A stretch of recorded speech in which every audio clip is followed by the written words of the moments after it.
How's everybody doing? Welcome back to another episode of the Banker Next Door. I am your host, Dr. Joe Berquist. Today, we're continuing the crypto series with part 7. We're going to be looking at some crazy story with a couple of the executives at Binance, and then we're also going to be talking a little bit about how BlackRock has fallen in love potentially with Bitcoin. So, before we get into the topic, though, today, I just wanted to talk a little bit about the crypto series. So, if you're not familiar with it, or if you haven't watched any of the past episodes, so I kind of started out the series talking about just the origins of Bitcoin, the origins of cryptocurrency. Where did it come from? How did it start?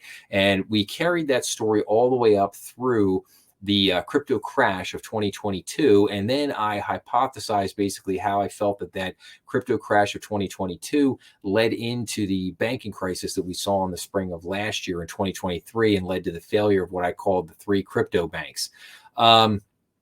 After that, I ended up doing a review of a documentary that was on Netflix called Bitcoin, which if you haven't had a chance to watch that, or if you haven't had a chance to go look at my review video, it's a great entertaining story.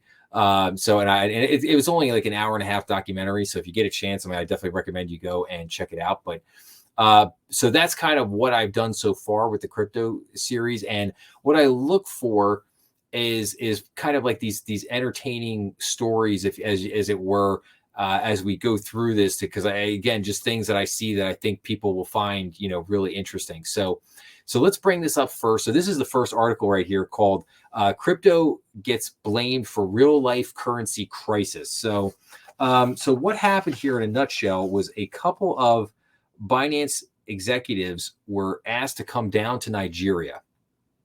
Nigeria was having a problem, basically a problem in their economy, and they asked them, they said, "Hey, will you come down and help us?" So these gentlemen go down there, and then they end up getting detained. The Nigerian government detains them and basically says, "You are responsible for crashing our currency." And, which is kind of a crazy story. Now, Nigeria has been going through a lot of craziness recently. Their government changed hands last year from one regime to another. And in the process of all that, Nigeria, it says in here that Nigeria became the country has the second highest adoption of crypto in the world after India. According to an index compiled by Chain Analysis, a data provider, Nigerians received about 60 billion worth of crypto transactions in the 12 months through June of 2022. And because the government rationed who could exchange the local currency for the dollar and at what exchange rate, many sought refuge in digital currencies pegged to the US dollar known as stablecoins. The stablecoin trade, in essence, became a black market, displaying an unofficial exchange rate between the local currency, the naira, and the dollar that was much weaker than the government's rates. Binance, the most popular exchange, became the go-to place to check that black market rate, according to currency traders. Now, but then they were accused, the president of Nigeria accused Binance of setting the exchange rate for Nigeria and hijacking the role of the central bank. So now, so these gentlemen go down there, they get detained. They haven't really been explained exactly like what it is they're being detained for. They haven't as of yet been actually charged with any crimes.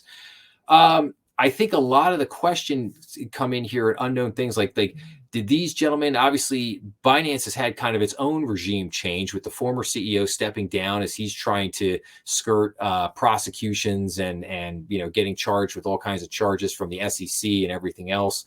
So they have a new CEO there. I'm sure he's brought in some new people. So were these gentlemen, had they been there at Binance for a while? Were they involved with the Nigerian government for a number of years, which kind of led up to them, getting the call back here? Are they, kind of innocent bystanders in this? I think there's just a lot of questions there as to what's going on. The other thing is that, Nigeria is a mess. Nigeria's got all kinds of problems, and you're really going to, bring these two guys back and blame the whole thing on them. That seems to be a little bit of a stretch. But I think there's a lot of things to play out here, and I will say, I feel for these guys. I think it's very scary. You get called to a foreign country, especially a country like Nigeria, which is not known for having a fair court system of any kind. Who knows what's going to happen to these guys now. So so just another crazy crypto story to keep an eye on. And I'll certainly keep an eye on this for updates and see kind of what happens and what this continues to bring. But just again, I mean, crypto. This is the thing about crypto. Like, there's just no shortage of these kind of wild stories that just keep coming up again and again and again and again. So, and with that, let's switch gears for a second here. Let's go to this article. So, how Bitcoin made a believer out of BlackRock. So, CEO Larry Fink's U-turn illustrates Wall Street's growing desire to capitalize on a market long considered the Wild West of finance. So,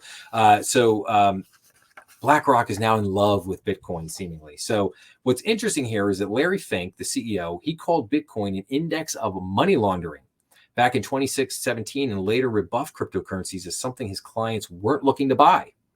Today, he says he is a big believer in Bitcoin. His firm manages the fastest growing Bitcoin fund and has forged partnerships with some of the largest players in the digital asset industry. The U-turn Fink is making at BlackRock has lent legitimacy to Bitcoin and signals Wall Street's growing desire to capitalize on a market that has long been considered the Wild West of finance. By selling Bitcoin in a low-cost and popular exchange-traded fund, BlackRock opened the door for mainstream investors to buy and sell Bitcoin as easily as stocks. We view a core part of our mission as providing choices and access. Rod Goldstein, BlackRock's chief operating officer, said in an interview, "This is an important topic for our clients." Okay, fair enough. But let's. And I'll just point out, I am putting links to both these articles in this description below if you choose to go check them out. But but let's talk about this for a second here. So,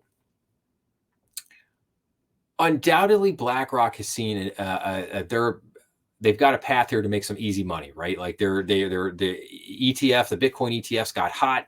Everybody was watching Grayscale for the last year or two, trying to see like, okay, are they going to get approved? Are they going to get approved? They get approved, and they did get approved. And then everybody else, hopped into that bandwagon real quick.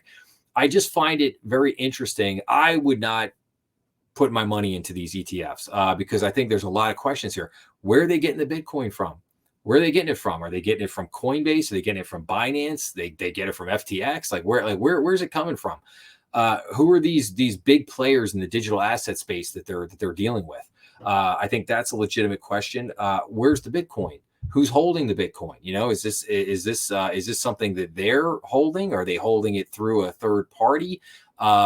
If Bitcoin takes a dump again, I mean, what are you going to do? What's your recourse? Are you going to be able to sell, or are they going to stop people from selling if things aren't going well because of how things run through this ETF with the third party?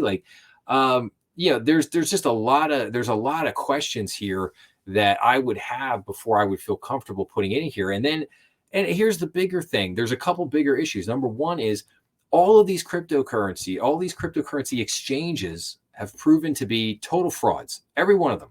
FTX, Binance, Coinbase. I wouldn't trust any of these companies, any of them, until they can prove over time that they are worthy of their customers' trust. They don't deserve it. So who are they dealing with this? I think that's some big questions there. The other thing is the regulation around cryptocurrency. Regulators have been posturing here for a couple of years now about, we're going to regulate this and we're going to regulate that. And they're looking at the stable coin and they want to do this and they want to do that and everything. But it's been all talk. Nothing has happened.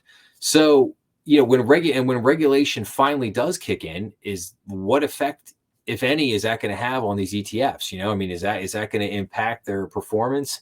And Bitcoin has been going through the roof right now because it's, people are looking at it partially as a hedge against the dollar. Like, people are running away from the dollar. It's the same reason why gold is jumping up, because people think the Federal Reserve is doing a horrible job and that the economy is not that great. And so they want to hedge their bets. So they're buying gold and they're buying Bitcoin.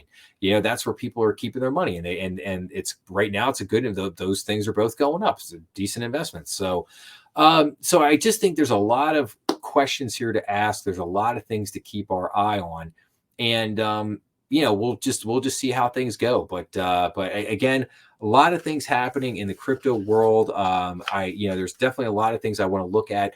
I've been working on an episode for central bank digital currency, which I'm hoping to roll out here maybe in the next week or two. We'll see what happens. But keep an eye out for that. That's not going to be part of the crypto series. That'll be its own, standalone episode that I'm going to do there. But I will continue the crypto series as long as these kind of stories are out there, as long as I find stuff that's entertaining that I think people will find interesting. And so I'll keep that rolling, and I'll definitely bring updates on these two executives from Binance as more information comes in and we find out a little bit more about what's going on there. So, but anyway, if you like this episode, please make sure to like, share, and subscribe. That always helps the channel. Please make sure to leave your comments down below. I try to get back to people as quick as I can. And please make sure to go and check out some of the other episodes that I posted this weekend. And I will be back to talk to everybody again real soon. Thanks a lot.